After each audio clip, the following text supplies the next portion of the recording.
Appleton rushed to scratch the message onto the back cover of a magazine lying face down on a table near the telephone. Scratch because the pen didn't want to cooperate, the ballpoint stuck. Appleton's fingers shook. It was a prank, surely. The conversation had been recorded. He would end up on a website somewhere, the anonymous out-of-touch butt of some teenager's joke. Yet there was something in the quality of that voice, a voice that didn't belong to any teenager, that forced the shapes of the letters through his wrist, onto the paper. Even as he felt the fool, he also felt the chronicler. The words could be historic. The words, after a plain hello, the voice had excused itself and muttered something about a wrong number and galactic interference. Then it had said, exactly, no matter, you will have to do. My name is Charles R. and I am calling from Mars. First, record the date and time of this communication. Second, please bring it to the attention of one Mrs. Mary Clare of 34, Wentworth Street, Nottingham. Pass along also that I am doing fine and that, though food is scarce, I have had my fill, and that water is plenty once one digs past the red surface of things. That was all. Then the phone went dead. The connection had not been good to begin with, but there was no doubt about any of it. Nothing had been made up. There was no uncertainty. Having written these 5 sentences, Appleton let go of the pen, wiped his forehead and retreated to the safety of his customary evening chair. It was a few minutes after 6, his regular reading time, but Appleton gave no thought to books. Today, he sat silently in his chair until the clock struck 7. His neurons fired incessantly. By 8, he had made up his mind. In the morning he would fly to Nottingham and personally deliver the message to Mary Clare. There was only the slight problem of the wife. She would arrive home tomorrow afternoon and find it empty. She would worry. Appleton's greatest fear was that the wife would worry. She was of good breeding and delicate constitution, and worry might weaken her system enough to allow otherwise harmless bacteria to set up residence, which would lead to complications and eventually a prolonged bedridden death. He shuddered at the mere inkling. Right, he would have to compose a note. My dear, I am off on a scholarly pursuit. Do not worry. I will return by Wednesday. Sincerely, your devoted husband. He folded the note and placed it on the dining room table. That, he realized, was more writing than he'd done since his tenure at Oxford. He felt productive again. The plane skidded as it touched down, but the flight was otherwise without incident. Outside, gray clouds produced a cold mist that collected drops of water on the brim of Appleton's hat as he waited by the terminal. Although no one could say so by looking at him, he was nervous. He nearly misspoke while telling the driver the address. In the taxi, he caught himself rubbing his thumb compulsively against his forefinger like he hadn't done since his rugby days. The house at 34, Wentworth St. was made of pale yellow brick. It was smaller and set farther from the road than neighboring houses. A stone path led to the front door, on either side of which bloomed a well-kept garden. Appleton walked the path slowly, cherishing the smell of wet flowers and realizing that over the last 12 hours he'd developed a particular mental image of Mary Claire. It was something like the opposite of the wife. He stood for a few moments before the front door and deliberated whether to ring the electronic bell or use the bronze knocker. Eventually, he rapped his knuckles against the wood. A woman opened the door. "Yes, hello," said Appleton. The woman looked suspiciously at his hands, but he wasn't carrying anything except the back cover of the magazine on which he'd written the message from Mars. "I'm not selling," he said. "I'm looking for Mrs. Mary Claire. I've been informed that she lives at this address. I have a message for her from Charles R. Did he send you, the scoundrel?" Appleton blinked. "Well, did he or didn't he? Speak up. All these years and he can't even come back to show his face. Sends some other poor fool." Her eyes studied Appleton's hat.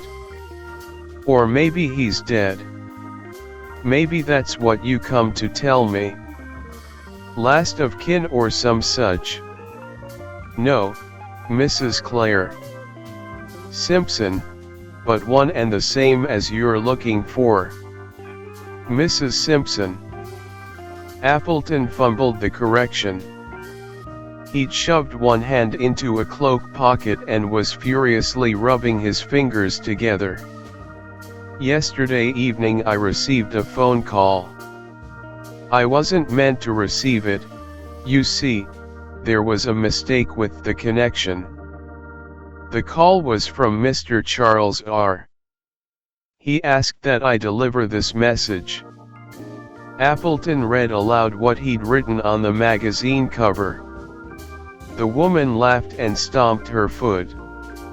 She was in her 60s, Appleton realized. Sections of her hair were graying. The lines under her eyes were deep and permanent. Her laughter was not a joyous laughter.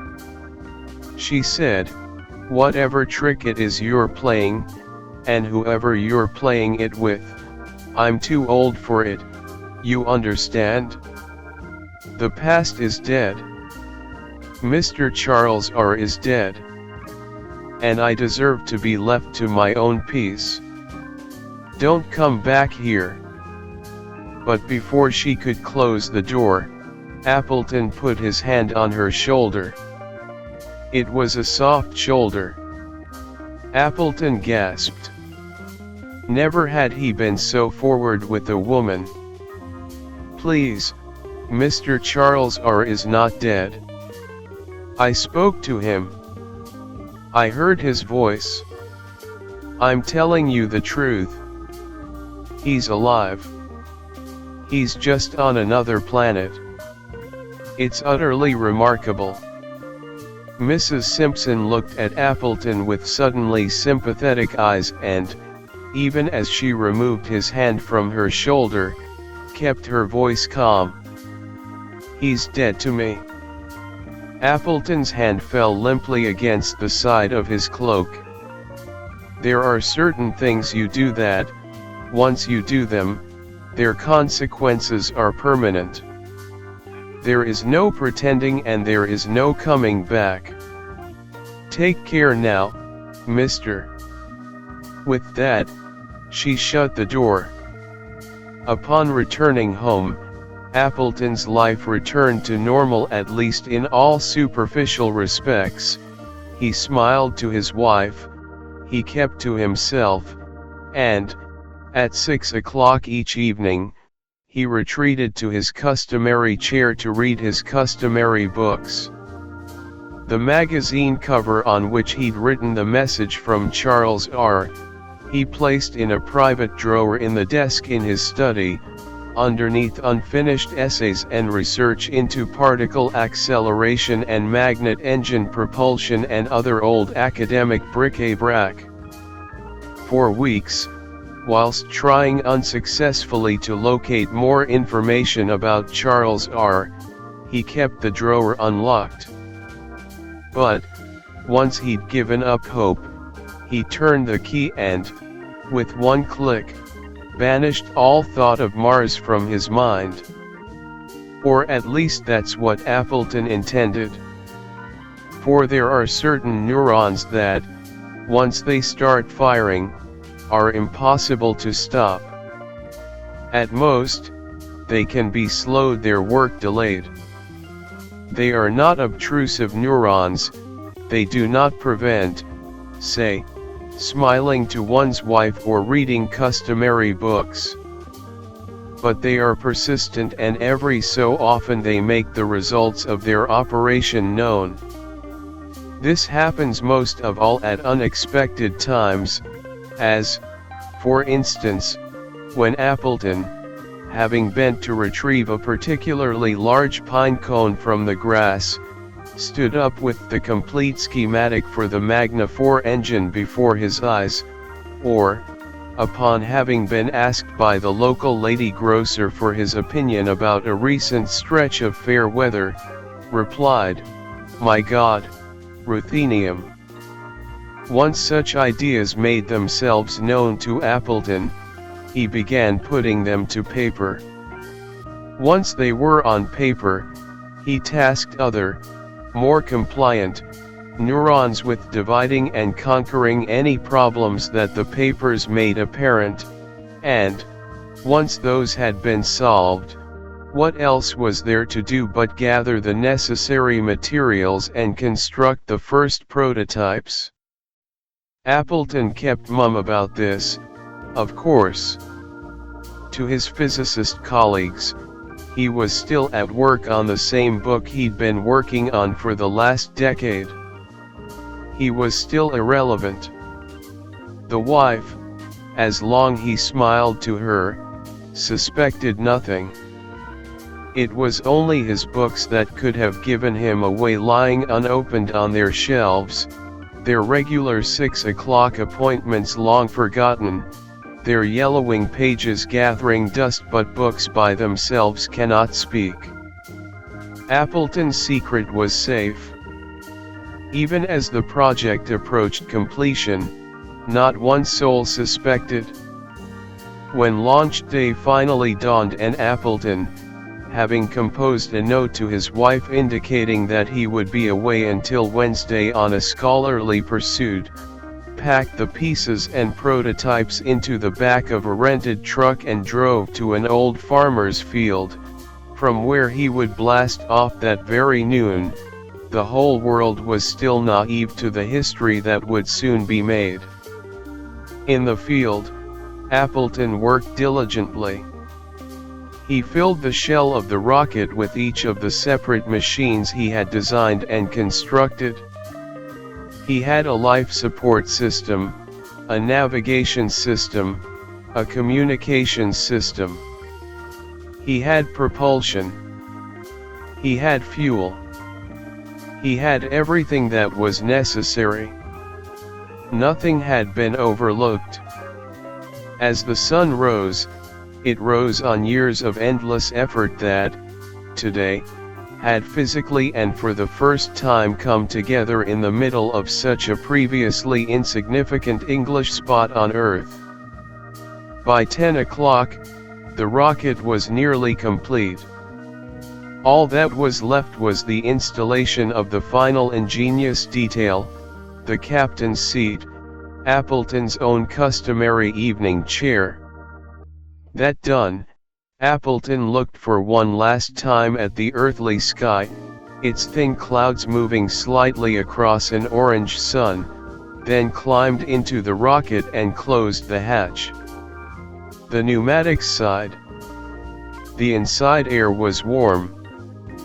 As he set the navigation, every click and beep audible as if within his own skull, Appleton wondered what became of Mary Simpson. But just as it had come, the wonder passed. He confirmed his intended destination on the small liquid crystal display and took a deep breath. The destination was unbelievable. Appleton felt feverish.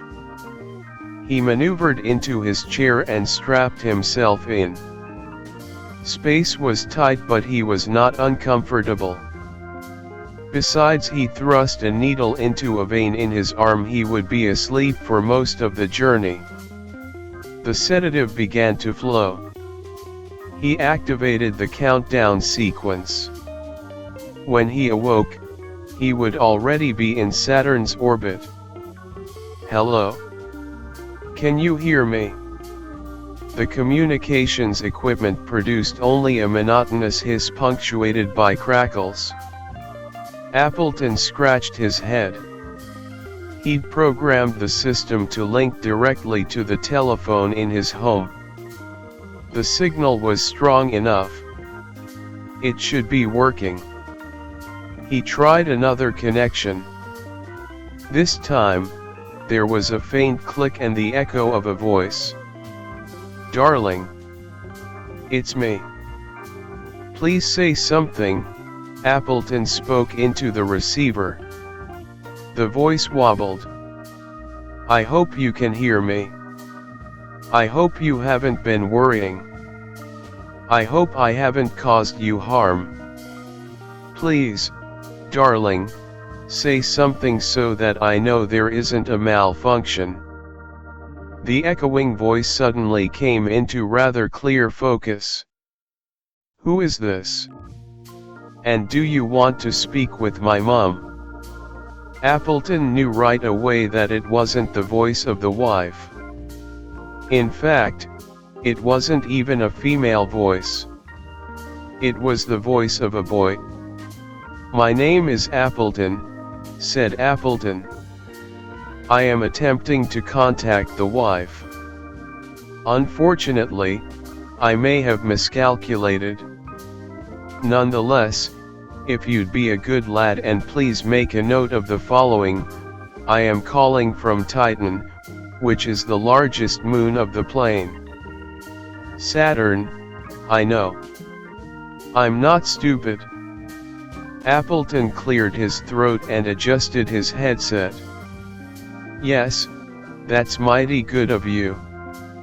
As I was saying, I am on Titan, having only just arrived, you see. But the situation thus far appears manageable. I predict I shall make a fair go of living here." He remembered his reason for calling. "Right, then, if you could tell as much to the wife, whom you will find living at 11 Golden Pheasant Lane in Beaconsfield, I would be much obliged. Her name is—" The connection went dead. The communications system went offline. Try as Appleton might, no amount of banging, prodding and reprogramming ever brought it back. Phil Jones replaced the telephone receiver. "Who was that?" his mother asked. Then disappeared down the hall without waiting for an answer. Phil went back to the homework spread out on his bedroom floor, whose doing Appleton had interrupted. Geography lay beside history, which bordered an island of English. Phil tried all three subjects cross his innocent heart. He did, but all at once the history was too boring, the English too imprecise, and the geography too much pointless memorization. He rubbed his eyes. Next year he'd be in high school. The homework would only get harder. Titan. He typed the letters almost absent-mindedly into a Google image search. The moon stared at him. Somewhere inside his head, certain neurons were beginning to fire.